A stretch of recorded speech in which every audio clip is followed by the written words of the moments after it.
Kita diciptakan, bumi ini diciptakan. Bagaimana kita yang seorang ciptaan bisa menciptakan sesuatu yang baru? Apa yang ada di otak kita tuh sesimpel apa yang kita lihat, apa yang kita pelajarin, apa yang kita temuin setiap hari. Jadi supaya itu makin banyak, ya lu harus explore.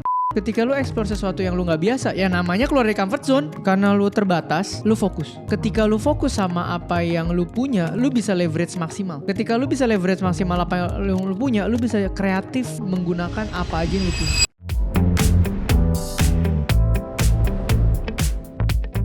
Dari buku Still Like an Artist. Mencuri seperti artis. Emang artis seperti mencuri? Seniman. Iya benar. Seniman benar. Bukan aktor kan? Bukan. Emang seniman mencuri? Mungkin mencuri perhatian. Mencuri dengan kelas. Dengan elegan. Elegan. Jadi buku ini ngomongin sebenarnya personal development. Lebih ke ngomongin ke pengembangan diri. Ya. Jadi poin pertama tuh dia ngomongin tentang bahwa di dunia ini sebetulnya tidak ada hal yang original. Wis. Ya, tidak ada yang baru. Still from Bible ini mah. Iya betul. Still from Bible. Tidak ada yang baru di bawah kolong langit ini. Iya kan? Betul. Salomo ya? Salomo yang ngomong. Setahu gua. Ya, jadi memang tidak ada yang baru di dunia ini.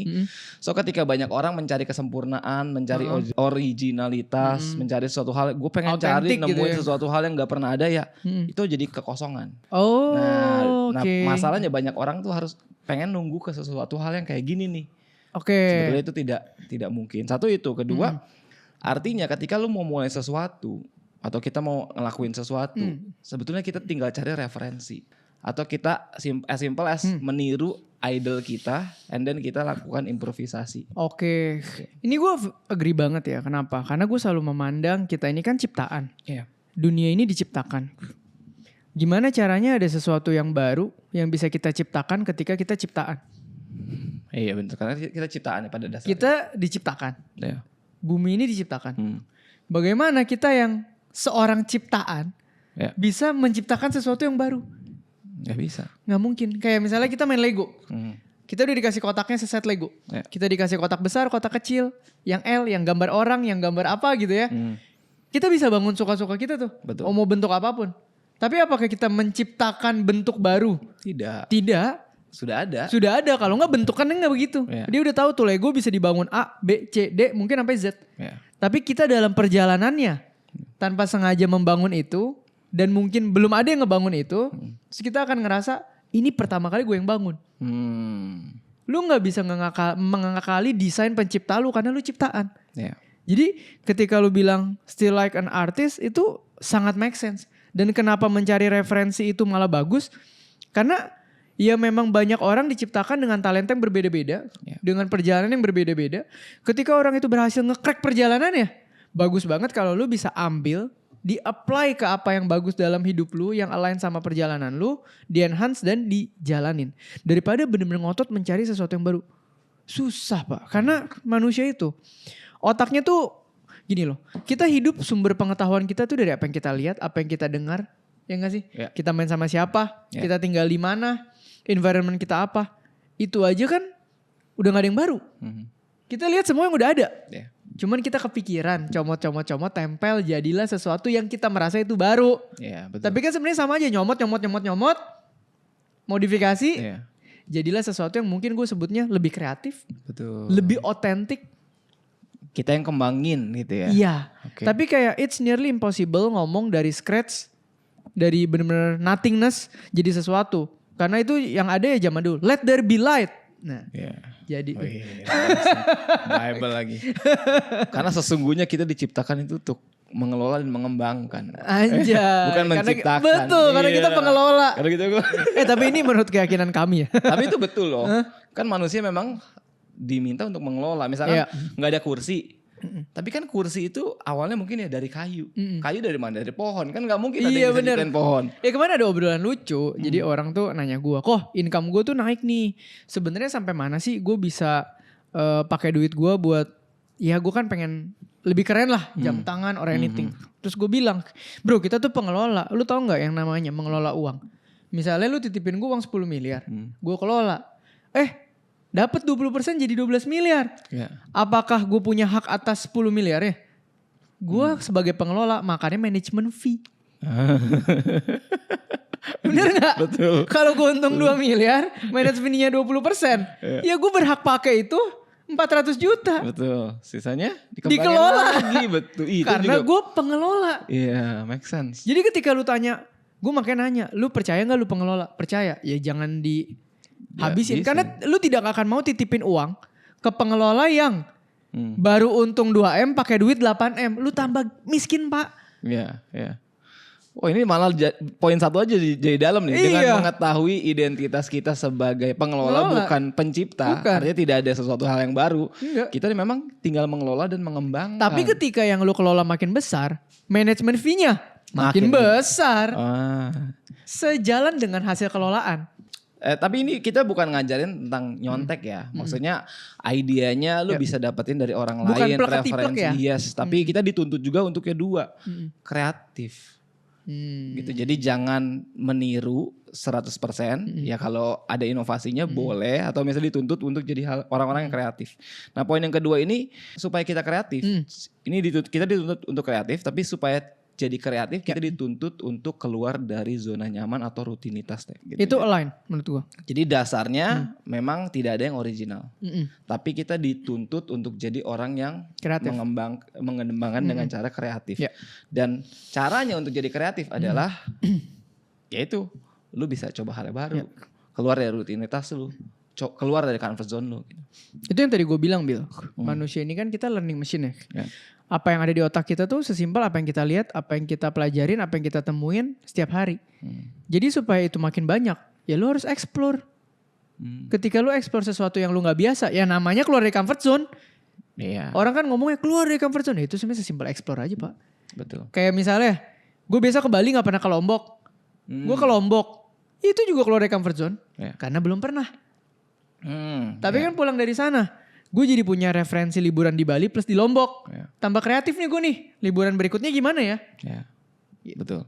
Ya, intinya sebetulnya comfort zone itu di luar kebiasaan kita. Iya, jadi di jangan luar sesuatu hal yang biasa sehari-hari. Iya, jangan kayak safe zone dan danger zone. Itu kan beda ya. Kalau perang kan ini safe zone. Oh itu danger zone loh. Di situ lu bisa kena tembak. Kayaknya kita jangan men-treat comfort zone tuh kayak danger or safe zone sih. Itu kan taruhannya nyawa ya. Iya betul. Kalau masalah comfort enggak kan cuma masalah lu terbiasa atau enggak. Lu akan nyaman sama hal yang biasa. Lu akan tidak nyaman sama hal baru. Betul. Berarti sebenarnya ayo keluar dari comfort zone. Kalau kata motivator itu cuma disuruh nyoba sesuatu yang baru. Buat explore. Bukan artinya sekarang lu tidur nyaman di AC tiba-tiba lu keluar cari tempat yang kipas angin aja deh. Iya, jangan kayak aduh hidup gue sekarang gak ada utang ya. Ambil utang lah. Itu bukan kurang tantangan nih. Iya makanya kan banyak polemik kan. Iya. Ada yang setuju dengan comfort zone, ada yang tidak setuju dengan comfort zone. Malah banyak motivator juga bilang comfort zone itu bagus, tapi tugas kita adalah memperlebar comfort zone. Iya. Karena banyak ini digunakan secara kreatif dengan para pemilik usaha yang model-model begitu untuk encourage lu tetap kerja di situ selama-lamanya. Kenapa? Gimana caranya? Ketika lu udah mulai comfort dan bagus dan stabil, dia akan bilang, keluar dari comfort zone. Ambil rumah, ambil mobil, ambil keluar. Kenapa? Karena the moment lu start itu, lu akan mati-matian selesai cicilan itu. Ya simple kalau gue jadi yang punya usaha juga semua karyawan gue suruh KPR. Dia seneng. Terlepas mereka mampu gak mampu ya. Karena mereka gak mungkin keluar dari gua. Karena kerja terus di kita kan. Kerja terus di kita. Iya. Sorry to say ini kan mengesampingkan budget yang sehat atau enggak tadi ya. Ini kan kalau ngomong masalah comfort zone. Nah makanya comfort tuh keluar ya mencoba hal baru tujuannya supaya kita tambah pinter. Kita tambah capable. Kita tambah kreatif. Bukan berarti dari yang aman jadi gak aman. Itu namanya safe dan danger zone itu berbeda. Ya, bukan comfort zone. Bukan. Oke. 99% orang Indonesia tabungannya itu di bawah 100 juta rupiah. Maka permasalahan di Indonesia itu bukan investasi, tapi earning power. Ini yang akan jadi game changer pertama dalam membangun kekayaan. So buat kalian semua yang pengen memperbesar atau memperbanyak sumber income, gua buat yang namanya kuliah realistis. Kuliah yang fokusnya ajarin lo cara cari duit. Cek langsung YouTube membership di channel Theo Derek dan mari belajar sama-sama di kuliah realistis. Nah, poin selanjutnya Teh. Keterbatasan justru bikin kita lebih kreatif.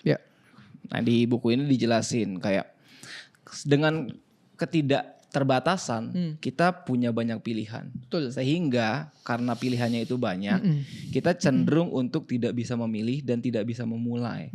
Karena pilihan terlalu banyak. Jadi kita harus pilih mana yang terbaik, mana yang ini. Ini lihat A tiba-tiba ada Z.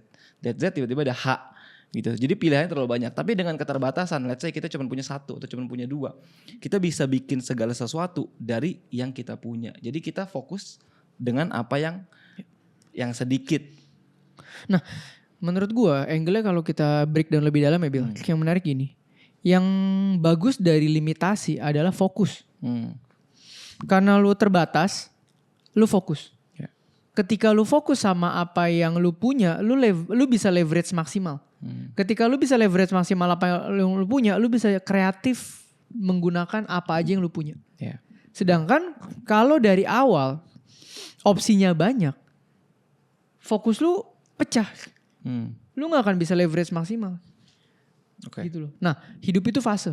Kadang ada fase di mana lu gak punya pilihan, terbatas, lu fokus di situ. Tapi kadang begitu fokusnya achieve certain point, lu kan punya banyak pilihan. Dan belum tentu lu harus tetap terbatas. Tapi itu fase gitu loh. Jadi bisa aja orang awalnya banyak pilihan akhirnya jadi fokus di satu pilihan. Atau dari awalnya fokus satu pilihan, at certain point dia jadi punya banyak pilihan. Itu hidup. Itu gak bisa kayak, wah kalau cuma fokus satu aja nih sampai mati. Pokoknya fokus kan, kalau pengusaha sukses fokus. Ya gak bisa, gue selalu bilang. Lu mau fokus pandemi. Udah mati. Mau ngapain? Betul. Tapi kalau hari lu, gue hari ini jadi pengusaha di Instagram. Ya kan, di bio ada 12 bisnis. Kalau bisnisnya fokus 1 sisanya invest, bisa. Kalau bisnisnya fokus 2, 3 ada partner sisanya invest, bisa. Kalau 12 itu lu founder of A, B, C, D, F, G, H. Lu operasional semua tuh. Itu mah namanya lu bikin deck, nyari investor, makan duit. Gak ada yang dijalanin itu. Gimana harinya cuma 7? Betul. Karena terbatas, biar bagaimanapun kita juga terbatas kan. Iya, atau lu sudah punya orang yang memang lu pilih, yang memang lu percayakan, yang memang lu hire untuk dia yang fokus di situ. Lu fokus lagi interconnecting yang lain. Tapi kan ini ngomongin beda skala lagi ya. Tapi kan ini buku ini kayak seolah-olah ditunjukkan ke buat orang yang memang punya keterbatasan. Misalkan kan banyak orang berpikir kayak gue gak bisa kreatif karena gue punya cuma segini. Nah ini kan buku ini encouraging orang-orang yang memang terbatas nih. Tapi bagaimana dengan orang-orang yang misalkan memang dari awal resource-nya udah banyak. Kalau menurut lu apakah topik ini masih relevan buat mereka? Masih. Bedanya gini, kalau kita terbatas, kita tuh cuman bisa melihat apa yang ada di tangan kita terus kita jalan. Kalau orang-orang yang sudah punya privilege atau setup dari atas, mereka bisa fokus zoom out untuk menghubungkan titik A dan titik B untuk difokusin. Beda. Jadi harus bisa memilih. Iya, gue start fokus di awal. Mana bisa gue naikin A dan B? Gak punya. Gue harus bikin A dan B. Tapi kalau yang udah di atas itu lebih enak lagi kayak main catur, Pak. Strateginya udah mikirin ini sama ini gue tektokin jadi sebuah project. Gue punya modal kan, gue hire yang ini fokus di sini, jadi mesin. Fokusnya justru mengkonekkan gitu. Iya. Ketika resources lu banyak, fokusnya adalah mengkawinkan resource. Ngapain fokus 1? Ya, fokusnya 1 mengkonekkan itu. Fokus 1 ketika lu lagi membangun itu. Ketika itu udah jadi, ya lu itu kan udah jadi nih. Ya lu konekin, taruh orang yang fokus jalan. Lu konekin, taruh orang yang fokus jalan. Kan begitu. Sekarang kenapa konglomerat nambah terus divisi ini, perusahaan itu. Emang mereka bisa fokus ke semuanya? Kan gak bisa. Tapi resource-nya banyak. Gue butuh rumah sakit, gue beli. Gue hire direktur rumah sakit dari luar negeri. Gue taruh. Jadi. Tapi kalau orang terbatas, bagaimana cara punya rumah sakit? Gimana cara hire direktur rumah sakit? Gak bisa kan? Gak bisa. Lu yang mau gak mau harus jadi apa? Jadi dokternya dulu. Yang dikonekin. Spesialisnya. Yang dikonekin. Yang dicomot, ditaruh sama orang yang lebih atas. Betul. Ini cycle ya. Iya betul. Ya namanya hidup. Begini. Ya begitu. Oke. Nah ini gue yakin lo pasti setuju juga. Kita adalah hasil dari semua yang kita consume. Jadi ya kalau kita consume hal-hal jelek ya resultnya jadi jelek. Ya, banyak orang kan ngeluh tentang hasilnya doang. Ya kan, kenapa hidup gue kayak gini? Kenapa otak gue negatif? Kenapa gini? Ya karena basically memang ya itu. Orang kita terbentuk, hasil diri kita itu terbentuk dari semua apa yang kita konsumsi. Iya, itu gue agree sih. Gue gak banyak ngomong tentang ini, tapi emang human itu ya learning machine ya. Apa yang lo masukin, apa yang lo pegang, itu yang akan keluar dari diri lo dan attract orang di sekitar lo. Jadi harusnya ketika lo pikirannya problematik, di sekitar lo pasti orang problematik semua. Karena orang sehat gak nyaman di situ. Kalau lo di situ orang sehat semua, orang problematik yang minggir. Jadi ujung-ujungnya pasti values attract values. Makanya gak mungkin lo lihat 5 orang bareng terus. Kok yang satu hebat, yang satu bagus, yang 4 berantakan. Atau sebaliknya, gak mungkin. Karena kalau mereka tidak satu values, tidak satu jalan, gak bakal bisa bareng, itu susah. Berarti apa yang kita konsumsi itu termasuk dengan lingkungan di mana kita bergaul sehari-hari dong? Lah kita ngobrol kan kita konsumsi, Bil. Gue ngobrol sama lu 2 jam, itu gue konsumsi pola pikir lu 2 jam itu. Iya betul. Iya betul. Hah? Dan lama-lama kalau seandainya pola pikirnya tidak sesuai ya kita tidak akan bisa jadi dekat. Gak cocok. Iya, karena polanya beda. Iya. Terus kalau kasih masukan itu juga gue konsumsi masukan lu. Iya, konsumsi pola pikir lu. Bayangin kalau ternyata gue tidak sadar lu itu orang yang problematik. Nah. Gue orang yang gak problematik, lu orang yang problematik. Misalnya gue gak sadar nih, gue gak aware. Gue ngabisin waktu 2 tahun sama lu. Gue jadi problematik. Gue juga gak sadar gue jadi problematik. Tapi kita jadi cocok. Karena kita dua-duanya jadi problematik. Bisa cara gak langsung. Itu efeknya pasangan hidup, partner bisnis, temen deket, pergaulan. Yang dari dulu terjadi loh. Ketika manusia kualitasnya turun. Itu kualitasnya turun tuh gak langsung. Step by step. Dan lu gak sadar lu lagi turun. Nah betul. Lu gak akan sadar. Karena kalau seandainya kita turun, let's say kayak di pesawat, kalau seandainya pilotnya jago kan turunnya gak berasa. Nah takutnya juga hidup kita kayak gitu ya. Iya. Nah dan pertanyaan gue ya, maksudnya kita diskusi ya. Gimana caranya dan kita bisa aware bahwa kita lagi degradasi atau misalnya kita lagi Evaluasi. Dulu gue gitu, iya. Dulu gue punya temen yang tanpa gue sadar kerjanya komplain mulu. Komplain terus tiap hari. Semua hal jadi negatif. Tanpa sadar main sama dia. Gue kok ngomentarin semua hal jadi negatif ya? Orang niatnya baik, gue mikirnya dia mau apa nih? Ngerti gak? Iya, paham. Sampai waktu itu gue sadar. Gue kebanyakan main sama nih orang. Gue harus gitu. kurangin nih. Gak bisa nih. Karena kalau tidak dengan sadar kita yang memfilter kita sama siapa atau kita bergaul dengan siapa atau kita mau jadi orang seperti apa, kita let it flow aja. Habis kita. Iya, kita berubah polanya. Berubah. Tanpa sadar lagi. Dan jarang sekali orang bisa yang problematik pelan-pelan ke bawah sehat. Tapi biasanya 2 dari 10 lah ya. Yang 8 itu biasanya yang sehat ketarik yang problematik. Atau jangan-jangan yang sehat ketemu problematik ketemu di tengah. Iya, jadi agak sehat dan agak problematik. Tapi jarang, biasanya problematik gak ada tengah. Oke. Ekstrim ya? Ekstrim. Nah itu tuh. Kan fokus hidupnya. Iya. Yang sehat makin sehat. Yang problematik makin problematik pasti. Cuma gak sadar. Oke. Berarti memang harus hati-hati banget dengan apapun yang kita konsumsi sehari-hari. Plus siapapun yang kita bergaul sehari-hari. Nah ini gue gak sebut subjek. Tapi kan kemarin ada streamer. Cukup besar. Dan memang tipe kontennya. Memperlihatkan terkesan problematik. Itu lu tarik garis ya. Partner sebelumnya kena kasus problematik kemarin. Mantannya kena kasus juga problematik. Idolanya kena kasus juga problematik. Itu satu lingkaran. Jadi sorry to say quote unquote terlihat problematik. Iya memang harus balik lagi. Mungkin dia tidak sadar. Mungkin. Ya, dan kan? mungkin teman sekitarnya lah dia berhasil dengan cara kayak gitu. Gue juga mau. Ya gak bisa ngomong salah benar. Itu contoh aja, itu fenomena aja gitu. Oke. Which is ya hati-hati dengan apapun yang kita konsumsi ya. Nah ini penutup dari buku ini. Jadi buku ini menyimpulkan bahwa sebetulnya kita semua itu sudah siap. Jadi apapun sekarang yang menunda kita, lu mau ngelakuin karya apapun, bikin konten. Kadang-kadang kan harus nunggu sempurna. Nanti dia tunggu baju gue bagus, kamera gue bagus, handphone gue bagus, konten gue bagus. Atau gue kurusan atau apa gitu kan. Belum mulai. Tapi sebetulnya buku ini menyarankan bahwa tidak ada waktu yang tepat. Lu udah siap, mulai dulu. Oh iya, itu gue setuju sih. Gak pernah ada kata siap ibaratnya ya. Mulai dulu aja. Iya emang itu sih udah gak usah gue jelasin panjang ya. Jadi kayak tagline sebuah company. Mulai dulu aja. Kan bagus lagi tagline-nya. Kan harus learning by doing ya. Karena kadang kalau kita cuma tahu di atas kertas dan teori, begitu turun ke lapangan, jadi blur kita tuh bingung. Iya betul. Kayak misalnya lu S3 bisnis, belajar valuasi ya. Bokap lu punya toko di Mangga Besar. Ada preman berantem di depan toko lu. Coba tuh cari di rumus S3 bisnis itu gimana menyelesaikan masalah preman yang berantem di depan toko lu. Gak ketemu pasti Pak. Nggak ada. Apa teorinya? Nggak lupa ya teori apa ya. Itu how to influence people and win others. Nah mungkin kan lu kasih buku satu-satu. Ya itulah namanya kadang lapangan ya. Dua-duanya perlu lah gitu. Oke, jadi mungkin sekian ya episode dari buku saat ini. So sampai ketemu di episode dari buku selanjutnya. So kira-kira buku apa lagi yang harus kita bahas? Jangan lupa kita juga udah pernah bahas buku Ikigai loh. Klik di sini ya.